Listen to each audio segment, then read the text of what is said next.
It's cool when a movement is small and local, and we sort of want to maintain that by not growing one coffee company to be dominant, but letting all of these small sort of artists exist and also give them a market they can sell to. We want to sort of connect them and give them that network to let them be more than a local business and let people all around the world connect to someone in Kentucky or in Kansas that they would never find otherwise. As you get really big, if you're a coffee roaster, what you are is basically Starbucks, and it loses a lot of the things that I think people are drawn to in the sort of third wave movement.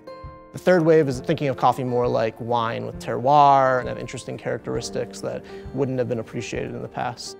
Coffee is not very unlike wine grapes. Depending on where it grows and how well you cultivate it, it has different taste characteristics and different quality levels. And my own hypothesis is that grapes got very lucky that they naturally grow in Greece and Italy, which are the seats of Western civilization. And so that product became really ingrained in our society at the most basic level from thousands of years ago. The growers of that product were really respected and appreciated.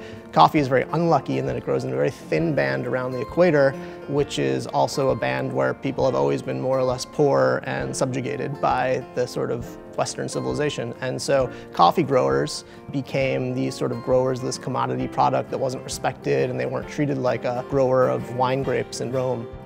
In the coffee industry, it's widely accepted that there's been sort of three waves of coffee. The first wave is sort of Folgers.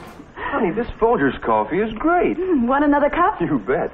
In the early 1900s, they put a can of commodity coffee on every American coffee table, and that resulted in billions of dollars in value and changed the way that Americans thought about this product. And then the second wave came in like the 60s, and that's when Starbucks and Peet's came. And then around 2000, the third wave started. And the third wave is all about small batch coffee roasting. It's sort of like farm to cup, and it's the story, and it's really elevating the product closer to wine.